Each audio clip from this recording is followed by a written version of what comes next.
I'm not done. Oh, hi. Welcome back. It's been a while since I last uploaded a class on coloring. And well, my workflow's changed quite a bit since last time. So in this week's episode of YouTube Art School, I'll show you the new coloring method that I've been using. I'll demo how I colored this, going over every single step in detail. Very secret information. And oh yes, quickly, class is starting. Let's get to it.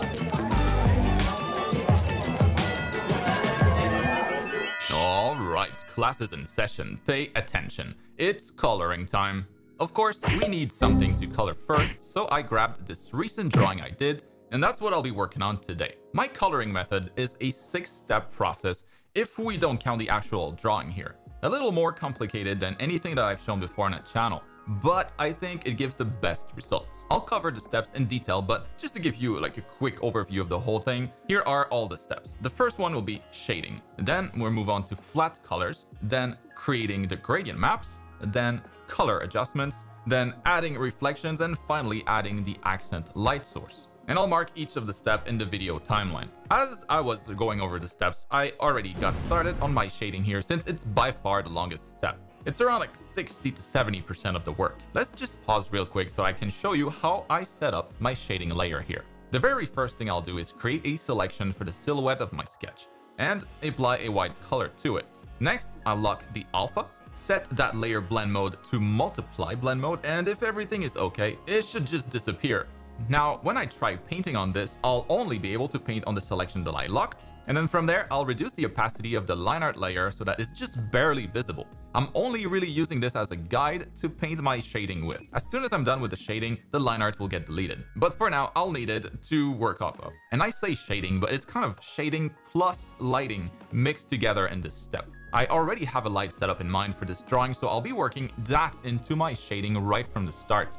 I'm actually going to have another light source coming from behind, a rim light, but I'm only considering the main light source at this first stage. For beginners, I'll always recommend splitting the shading and the lighting steps, which is what I do in my other coloring tutorials, and I'll put a link to my most popular one in the video description. But it's more fun for me this way, juggling the shading, the direction of the main light, and the cast shadows all at the same time. But it's definitely more challenging too. My goal with the shading step is to get an almost finished painting in black and white. I'm not thinking about colors at all at this stage. I just imagine the entire character is made out of white clay. I find it super relaxing to just work on rendering that way, and I know that if I do a good job, take my time, the next step is going to be super rewarding when I move on to gradient maps. For now though, let's see what I have here. I'm pretty much done at this point with the shading. That took a while, about 4 hours in total, but I now have a really good idea of what the final result is going to look like. And I like how dramatic this looks.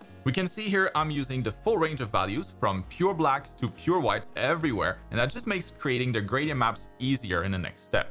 It's important not to make everything too dark or too light. I also added some suggestions for the materials in here, some highlights here and there, to mark if something will be glossy or more of a matte surface. I think having a mix of both creates the best results. And also, well, I don't need the line art anymore, so let's delete that. Be gone! And now I'm ready to add some colors in there. And I know everything is going fast, but hopefully the process makes sense so far. And if you want to see me in real time, explaining what I do, going over how I shade, how to select nice colors, how to build and design a character like the sketch I started with, and much more, check out my art program with the link in the video description. Or just visit artschool.ai, and it has nothing to do with AI, by the way. The Art School program is a complete art education, perfect for you, whatever your level. From now and until the end of the month, you can get it at the biggest discount that I've had in over 3 years to celebrate reaching 19,000 students. Check it out. I don't want you to miss out on this insane deal. All right, so let's pick things up from where we left. I have my shading layer here set to multiply blend mode, and with that done, I'm ready to move on to colors. The next step of the process will be to create my flat layer.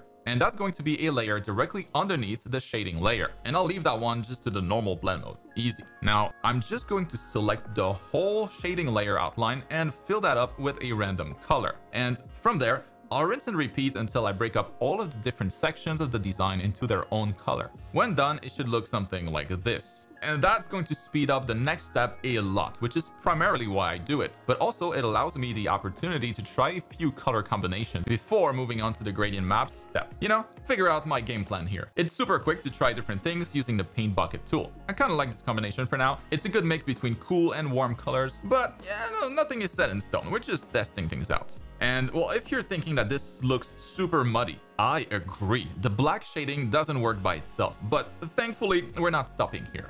You'll see. So let's go ahead and move on to the next step, selecting the gradient maps. Since I now have a handy selection for each of these different colors, thanks to my previous step, I can now just go back to that flat layer, magic wand the first color that I want to apply, and click down here in the layer adjustments to create a gradient map based off of my current selection. This will bring up the gradient map window, and I'll just start with an existing one that I have and then tweak it to my liking. Usually I use around 5 colors in my gradients. It's a good balance between speed and control. With a little playing around, this looks good. Yeah, so I'll repeat the process now for the other colors, just the same. And I'm not too worried about the smaller details yet. I usually end up with anywhere between 5 to 12 gradient maps. Not too many. At this stage, it's really just rough coloring, so it doesn't need to be perfect. And with all my gradient maps done now, well, you can see the difference when I turn them on and off. Looks much better than with just the shading and flat layers alone, right? And it's super quick too. That's the beauty of gradient maps. I love seeing the black and white version transform into a colored piece in just a few minutes.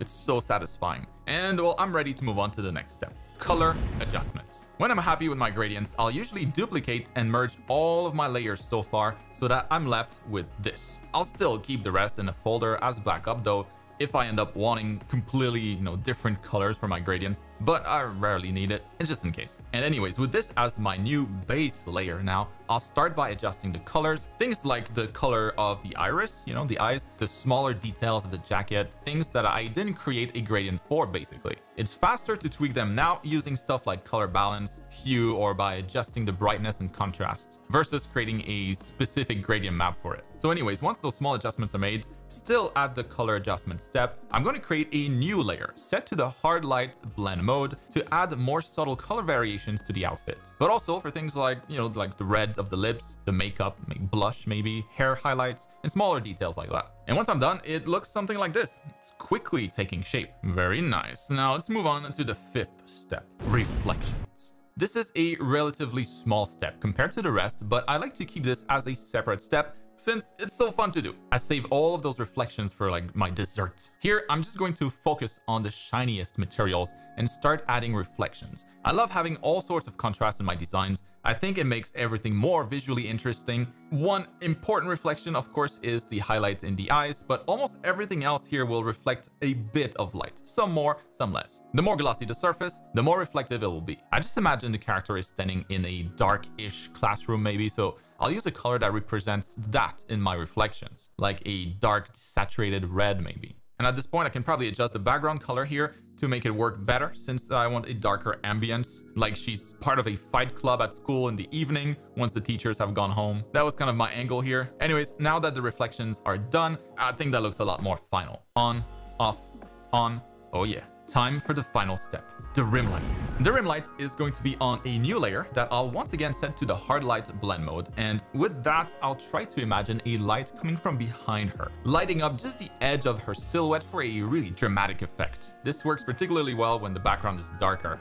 And this is also such a fun step. Just make sure that you keep it on a separate layer, in case you mess it up and need to erase something. Happens to me a lot. Oh, that looks cool. Now I'll just grab a soft brush and add a bit of glare here and there to make it look like it's super bright. And with the final layer done, on, off, on, I think I'm done with this. So here's the whole thing again to recap real quick. Starting with a sketch, I'll work on the shading until it looks like a black and white painting, then add the flats to test out the colors, then add the gradient maps to get rid of the color muddiness. And after that, I added some color adjustments to give everything a bit of personality and life, and then the reflections to make it pop some more, and finally the rim light with a bit of glare to wrap this up. What do you think? You should give this a shot. It's a process I use for most of my personal paintings now. I love it. You can also always go back and use your old selections, you know, in the backup folder to try different colors quickly. Super convenient, flexible, quick. And well, that's gonna be it for this week's class. Let me know what you think in the comments and tag me on social media if you end up using this method. I'd love to see what you do with it. Oh, and one last thing, you can also get my custom starter brush pack if you haven't already with the link in the video description. It's free. I don't know if you noticed, but most of the shading was done with a basic soft brush, the same one from my custom pack.